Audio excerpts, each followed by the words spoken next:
Okay. All right. What's up, Yang Gang? This is the first ever Broke Folk Vote podcast. And we are coming to y'all, the Patreons. Y'all are going to get this first. And then we're going to put it out to the YouTube channel. And for our first ever Broke Folk Vote podcast, we couldn't think of anybody that we would rather have on than Jessica Canaday. And a lot of y'all know her from Twitter. And her name is Canaday Vibes on Twitter, correct? Is that right? Yep. Yep. Right. All right. And you have actually been forced through no fault of your own into homelessness, correct? Yes. All right. So how about giving us a little bit of background on that? Okay. Well, I mean, we've been struggling for a long time. Paying our bills, all that. Just I don't know. And my husband a couple years ago was diagnosed with a degenerative disc in his spine, which puts him down if he's having like an episode for anywhere from like 2 to 4 days, where he like is in bed, he can't move, and he was primarily the one working through all of that. And I was pregnant with our last daughter and our fourth daughter, and I just kind of had to be like, okay, well, I'm just gonna try and get out there, do something else besides my little Etsy shop and stuff that I was doing online, and that wasn't really making that much money. And I ended up getting like a part-time job as a cake decorator at Fry's, our local grocery store. And that was actually going great. I was doing good. I was like, holy crap, we are actually keeping okay on our bills. We're actually able to kind of keep on top of them. We're not going to get kicked out of our house. Like, I can do this. And then our busy season ended, and they cut my hours, which obviously was pretty devastating to us. So I don't. We just kind of were trying to make things work. My husband was like trying to work DoorDash here and there when he could, just to make ends meet. It just was not cutting it. So we kind of just said, okay, well, I guess we're gonna go be homeless then. Our families had both kind of cut us off, and we were just like, all right, I guess we're gonna go to the forest and try to live out there in the wilderness and see how it all works out. Now, you said that you have children, right? Yeah, 4 daughters. 4 daughters. So this obviously must have been a very tough choice for y'all to have, young kids, and you're faced with homelessness, or you're faced with continuing to fight a no-win situation. What do you do? And I understand that because we've been in kind of the same situations before ourselves. But talk about how tough that Right. decision was for you. Um, it was pretty devastating, to be honest. I It was really hard for me to wrap my head around, especially my husband is kind of more like, go with the flow, like, okay, we're gonna be fine, like no one's dying, we're gonna be all right. But I was just in panic mode, and I was a nervous wreck. I was just trying to keep my composure, around the kids, but then I would, a couple times a week just break down sobbing to my husband, and I was like, I don't know how we're gonna do this, like how do we not have a house or a bathroom, or and the way I grew up pretty wealthy. I mean, I didn't even do my own laundry until I was a teenager. I mean, just a lot of things were just handed to me, and I'm pretty much a princess about cleanliness, like my bath products, like my hair products, and it was just a really huge leap for me. And I know I still struggle with it out here. Um, there's At the same time, it's like relaxing to be out here and be away from my house, which was a cause of stress for years for me.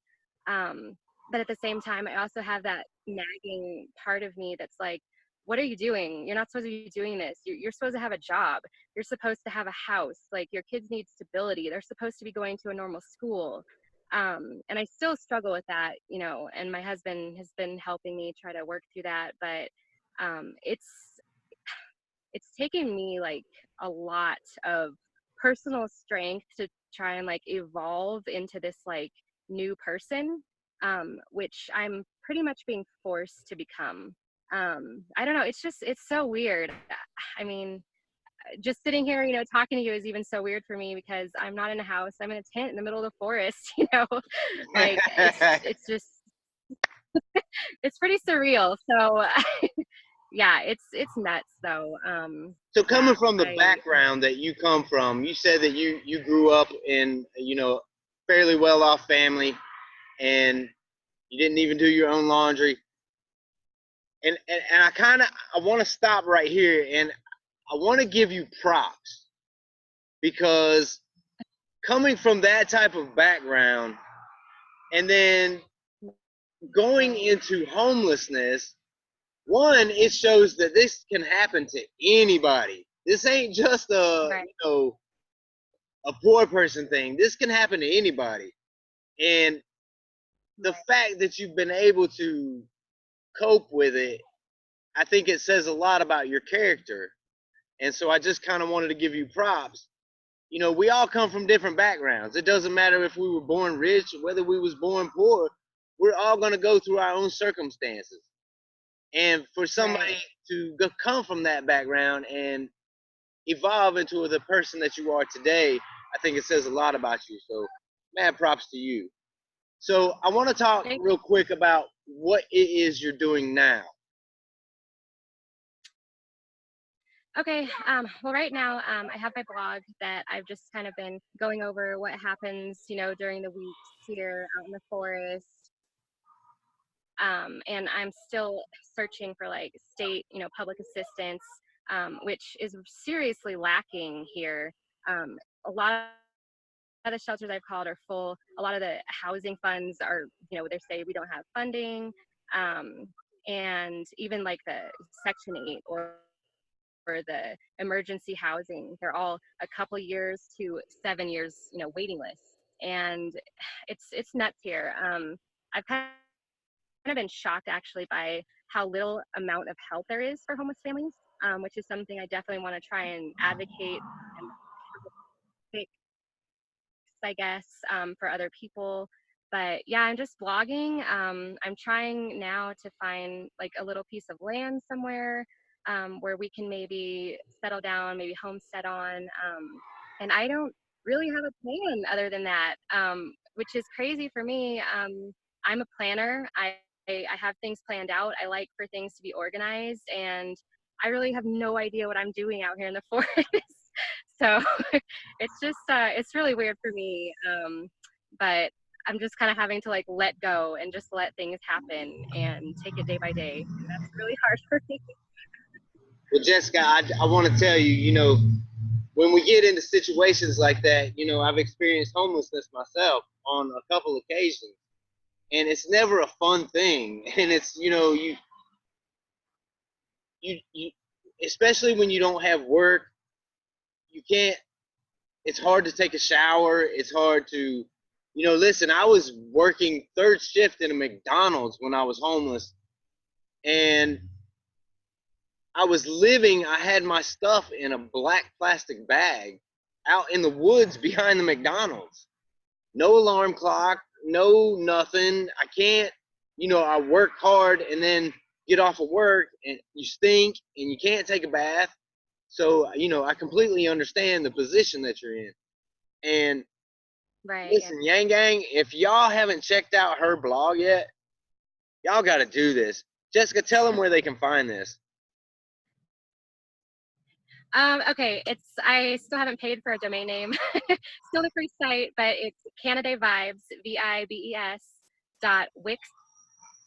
.wixsite.com/vibe. All right. And what did give? I know that you have a Patreon page, correct? Yeah. I want you to give that Patreon out as well. Okay, my Patreon is actually under Canaday Vibes as well. So pretty much, if you just Google Canaday Vibes, I'm pretty sure that everything that I have online right now will come up because that's pretty much how I branded myself now. So if y'all are watching this, Yang Gang, and you can support in any way, shape, or form, listen, if we all just give $1 or $2 a month, yo, we could end this homelessness situation right here. It's time for the Yang Gang who can to step forward and start. There's this guy on Twitter. I don't know if you're familiar with him. Do you know who Bill Pulte is? yes, I do. All right, y'all. We had some technical difficulties, but we're back. And we were talking about Bill Pulte, and we were talking about the Twitter philanthropy that he is doing. And he's got a team. I don't know if y'all know, and he's got people who help other people. That's kind of what we're about in the Yang Gang. We're all about humanity first, and we're all about doing the right thing and moving human consciousness forward, and just basically just loving each other. And I would kind of like to get something like that started with the Yang Gang, because I know there's people out there in the Yang Gang who can help. I know for a fact that there are. So I don't know if y'all can support her Patreon, then I encourage you to do so. Y'all don't know the kind of craziness that she's living out there with. I heard a story the other day on Twitter. You want to talk about that story? Oh my gosh, yeah. Okay. Um, so yes, Sunday morning, I woke up. It probably was around like 2 a.m. And I heard like a couple gunshots out somewhere deep in the forest, like really far away. And I'd heard them occasionally here and there. I was like, okay, well, I'm just gonna try and go back to sleep. And a few hours later, I heard another couple of shots. It sounded like they were right behind our campsite. And I kind of, woke up. I'm like, well, what the heck was that? Like, that's really close. I don't know who's hunting back there. They need to get the hell out of here. Like, really, in the middle of this campsite, right next to us, I heard like 5 or 6 shots go off, and they were so loud. My dog starts growling and barking and like going nuts in her crate. My baby wakes up. She starts screaming and crying. And then I just heard all these people yelling, and they're, what are you doing, man? Like, you can't just shoot your gun, out here. And on the way, there's probably about 8 signs that say no shooting. So it's not like he didn't know he wasn't supposed to shoot his gun off. And I was just terrified. I was gonna go over there and be like, what the hell are you doing? Like, I have 4 kids over here, like, but I was like, no, he has a gun. Like, why are you gonna go over there and get yourself shot? Like, stay in your campsite and call the cops. So that's what I did. And a couple of other people who were camping out here called the cops too, and they came. There was 5 cop cars, 2 cops in each car. They had like assault rifles. There were dogs there. It was just nuts. And the guy actually ended up, they were all yelling at him at his campsite, so he got pissed, and he and his girlfriend ended up packing up their stuff and leaving. And they passed the cops on the way out. So the first cop car I saw, he's like, hey, did you call the cops? I'm like, yes. And that guy just left. He just passed you guys. So 3 cars just spun around and took off down the dirt road. And some other cops, yeah, it was just, oh, I was just terrified. And oh yeah, I was pretty pissed off. And actually last night, almost midnight, one of the officers called me, and he's like, I'm sorry it's so late. He's like, but I need to wrap up my report before I leave. You know, can you just go over everything with me again? And so now we're on like some victims watch list thing. Then we're probably going to have to testify, I guess.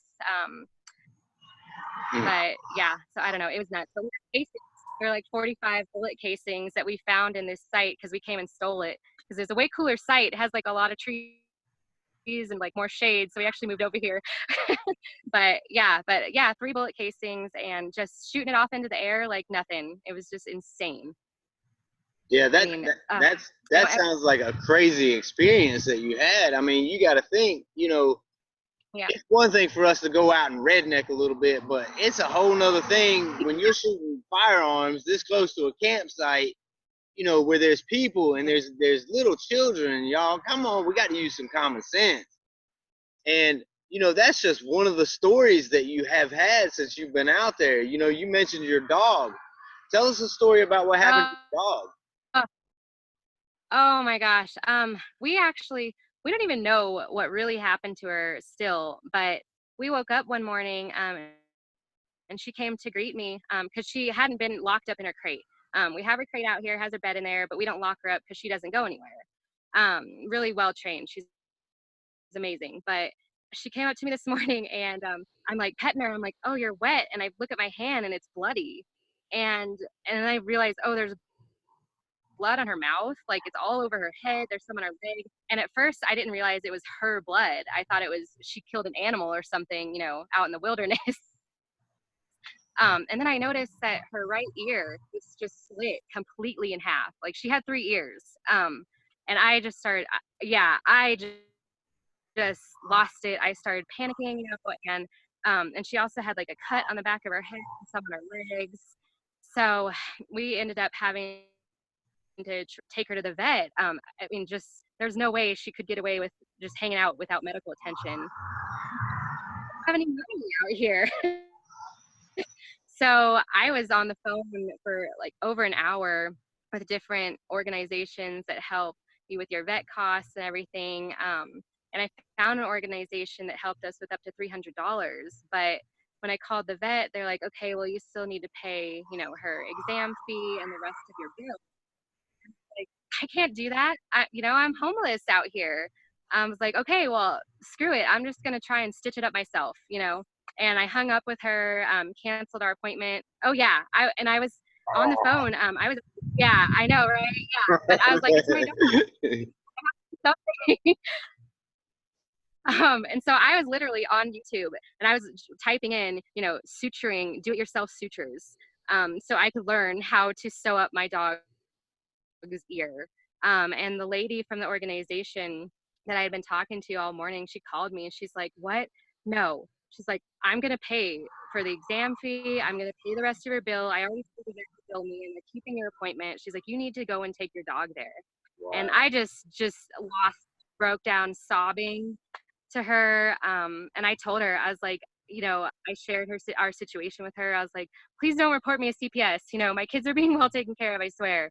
I'm like, but we are homeless and this is our situation. And I actually did share my blog with her.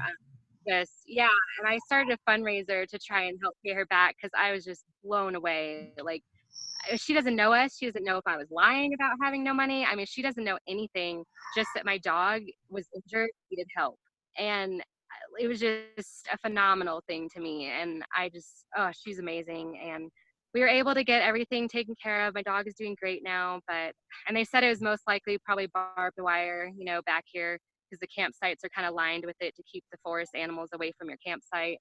But yeah, it's just been nuts. Just one thing after one thing after another, and it's crazy. But yeah, very grateful that she's okay. So somebody showed you some Yang Gang love then. That sounds like that's pretty awesome. Yeah, definitely. And you touched on, as a parent, there is nothing more precious to me than my children, my wife, my family. Did you freeze up again?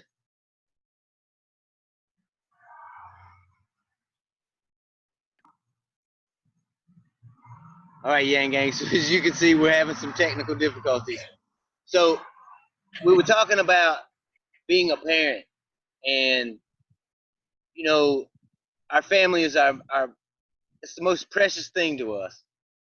And to live with the very real fear that social services could step in and take your children away from you, that is, talk about that for a moment, how heartbreaking that is for you. Um, Honestly, you're gonna make me cry. That is probably my biggest worry out here. Especially since like members of my family know where we are. And I'm not even sure that they won't call CPS on me. Um, I don't, and it's like, how do I protect my family from that? You know, I mean, I have no resources. You know, my family's cut me off. I doubt they'll help me in that kind of situation. And I have nightmares about it sometimes. You know, CPS coming out here, trying to take my kids, and I end up fighting back. You know, and getting arrested because I'm trying to keep my kids with me. I'm sorry. Um, yeah, and it's like, and if that situation were to come to pass, yeah, I'm not just going to sit here and let someone take my kids from me. I'm not. And I worry about the repercussions of that like every day. Um, my husband's been trying to talk me through it and, you know, say, hey, we do take showers, you know, we have a bathroom, like they're safe, they're clothed, they have a bunch of toys, like we have school books, everything is fine. You know, he tries to reassure me, but like, I'm like, we don't have a house, you know? I mean, I hear stories all the time of people's children getting taken away. I've worked with families in the past. There's a group here, Impact. I've worked with families that have had their kids taken away because they became homeless. And it's a very real and horrifying thing to me. Um, and which is bullshit, you know, because I'm like, I love my kids. Everything I do is for my kids. And for someone to come and say you're unfit because you live in the forest and not a house, it's just ridiculous to me. But it is a very real thing that does happen. Oh, Uh, try. I know how hard this is for you to talk about this because we've been through some of the same things, and it's tough. And yeah. people don't realize that when you don't have the resources, and yet you're doing everything that you can to make sure that they're clothed, to make sure that they eat, to make sure that they get a bath, you know, and you don't have those resources, it makes it extremely tough. So, Yeah. how would Andrew Yang's freedom dividend benefit you? Well, I mean, we're a two-person family, so that's 2,000 a month for us. I mean, 2,000 a month, okay, great. I can go rent a house, you know, somewhere. I can do that. I can work with $2,000 a month. We've never personally lived anywhere where we had to pay over $1,000 a month for rent or mortgage. So, I mean, we can live frugally, obviously, because we're living in the forest right now. So, that would definitely get us out of homelessness. I mean, that could even, if we still wanted to homestead, that could get us into a homesteading position where I can homeschool, you know, we can have our chickens and our rabbits and, you know, all the things my kids dream about. Just that alone, without any extra income coming in, would sustain us. You know, a family of six, you know, there's six of us, and that would completely sustain us. And I think people don't, they say, oh, $1,000 is nothing, but for a two-person family, $2,000, you know, especially in Arizona, that's a big freaking deal. And even $1,000 to a homeless person, I mean, all right, you're asked to write a 1,000 word essay. Oh my God, no, fuck that. You're asked to write a 0 word essay. Okay, no problem. There's a huge difference between 0 and 1,000, and people do not acknowledge that enough. And they do not acknowledge that even when you're homeless, you still need money. You still need food. You still need clothes. You need shoes, maybe more often than other people because you're wandering around in the wilderness, you know? I mean, you still need money. And that $1,000 will definitely go a long way to helping homeless people. So, now, you know, I'm from the country, and us country people, we like to be a little bit nosy sometimes. So, I want to ask, and I'm asking for a reason. If you don't mind sharing what your Patreon is at right now. Um, my Patreon right now, I think it's like $431 right now. All right. Now, the reason that I'm asking this is because you know, this is the first Broke Folk Vote podcast, and I don't know how much traction we'll get, if we'll get any kind of traction. You know, this may be a story that maybe only, you know, me and you see. I don't know. But I want you to give your Patreon one more time, and I want to give the Yang Gang community, the Yang Gang philanthropy community, the opportunity to do something special in your life. All right. Thank you so much. Oh, I'm going to cry again. My Patreon is at Canaday Vibes. Yeah, and you guys can also find me on Twitter at Canaday Vibes.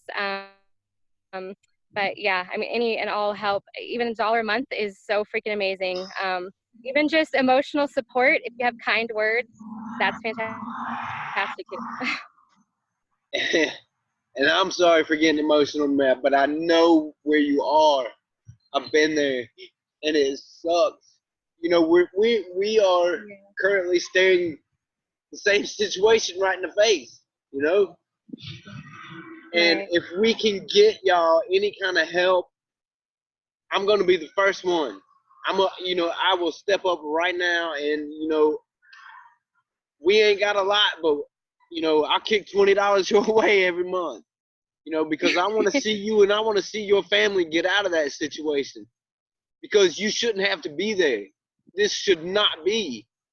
And people don't realize the impact that this freedom dividend. Talk for one moment talk about the freedom dividend versus, like, you know, trying to get help on welfare and trying to get help through social services and the things that are already established. Talk about that for a moment. Well, welfare is like the biggest headache for me. We actually just last month applied for cash assistance, which I thought, you know, okay, we get all our documents in on time, everything is going to be great. Like, we're going to get it. Duh, we're homeless, you know. And we did. We got all of our documents in on time, which was pretty near impossible living out in the forest, but we did do it. And they denied us anyway for cash assistance, you know. And I'm like, we're homeless and we're a family of 6. How can you fucking deny us cash assistance? Like, who gets it then? If we don't qualify, who gets it? And I just have been raging kind of about that ever since. And, you know, the lady on the phone that I was talking to, and she said, well, we have to be really diligent because of the ramifications of giving cash. And I said, excuse me, what ramifications? Being alive? You know, and she kind of backstepped and, oh, well, I didn't mean to offend you. And, you know, but that's how they think, you know, with these organizations. They think that you're subhuman and that you're less, and you have to grovel to them and, you know, give them your tax returns, give them your bank account information. I mean, they have more information on me than any other organization that I have ever worked with. And it's very dehumanizing. It's very personal. I don't even want to give them that information, but I have to because I'm struggling and I'm poor. And with the freedom dividend, guess what? No one has to check my bank account. No one has to come out here and say, oh, yeah, you're living out in the forest. Okay, cool. You can have some cash. None of that happens. That's just sent to us every month, no strings attached, and we get to decide what we do with it. It's not going to be, oh, you know, here's food stamps every month. You can buy these certain items. It's we buy what we need, which varies from person to person and family to family. You know, they can't stick us into these boxes where we're all the same. It does not work because we are all individuals and we all have different needs. And I just cannot stress enough how much I hate the welfare system, how much I think it just keeps people in poverty, which I actually want to write a post about that upcoming, you know, in the next couple weeks. But it's a mess. And I would love to see us step completely away from that and get over to the freedom dividend and basic income completely, because those programs are just, they're a nightmare to navigate. They are just a nightmare. And coming from the background that you did growing up and having money, seeing it from this side, like, tell me how much of an appreciation you have for that now, for the struggle that the broke folk vote actually goes through every day. You know, it's been really interesting for me. Yeah, my family, you know, they're always, oh, Jessica's so smart. She's gonna go to a brilliant university, and she's gonna marry a doctor. And I just went a different route. And I don't know where, I guess, I fell behind and started that path to becoming a broke folk, but somewhere along the way it happened, and I did not marry a doctor. And I have to make my own way. And like, especially for me, it's really hard for me to get out there and do things and fail at things and then pick myself back up, because things were handed to me and things were easy for me growing up and throughout my adolescence. I didn't have to worry about anything, and now I have so much shit to worry about. I worry about everything. And it's the stress that I feel from that. And just, but it has honestly opened up my heart, and I have become a much less selfish person. And I have just pretty much opened my arms to everyone and seen the reality that people who are struggling, it's not their fault. It's the way that our society is set up, and it's these values that we place on people, like you have to make money to be of value to someone, which is total bullshit. I just I cannot even entertain that mindset anymore.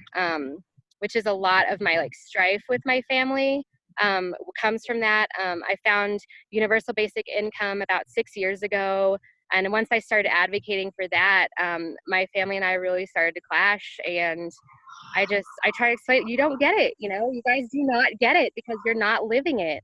And they want to say I'm lazy, my husband is lazy, and we don't have a good work ethic. But it is not that way.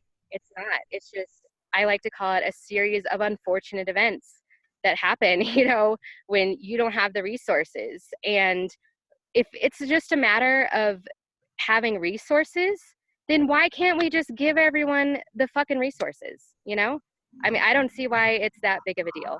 And just, yeah, and everyone, I just try and help them so much. And I put myself out there now, much to the dismay of my family, um, to help people and try and say, hey, this can happen to anyone. It's not your fault. You're trying, you're doing the best you can. Our society is not facilitating that, and it is not your fault.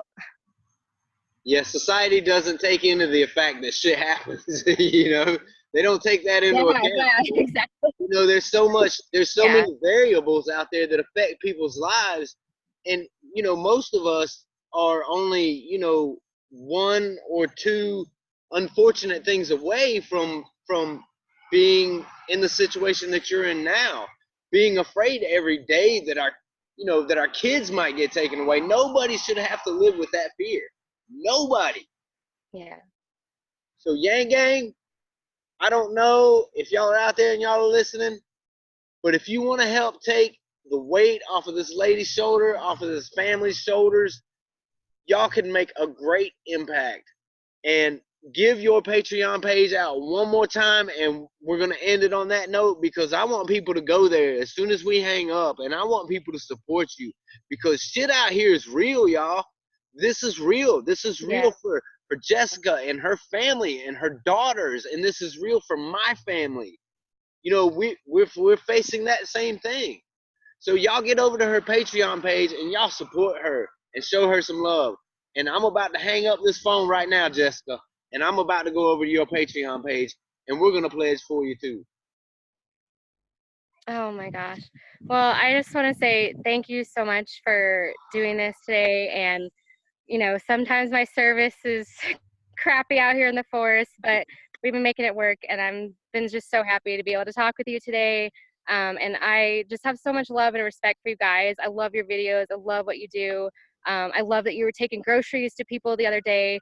You guys are out there fighting too, and I admire that so much. Even like you said, being one step away from the same situation, and you're still out there caring about people and trying to help. And that means just so much to me. And I just want to tell you guys that. Yeah, I'm sorry.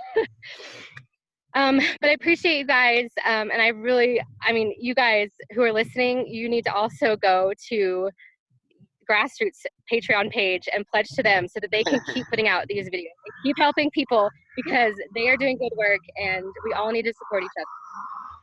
Absolutely. You said That's it the humanity best. first, and that's Jessica, we are all in this shit together. Your yeah. pain is my pain, and your joy is my joy, and I want to see y'all happy because that'll make me happy. So we appreciate you, and I think that this was a pretty damn good first Broke Folk Vote podcast. Yeah, I think so too. Yeah, no, it was awesome. It was awesome. Thank you for having me. Thank you, Jessica.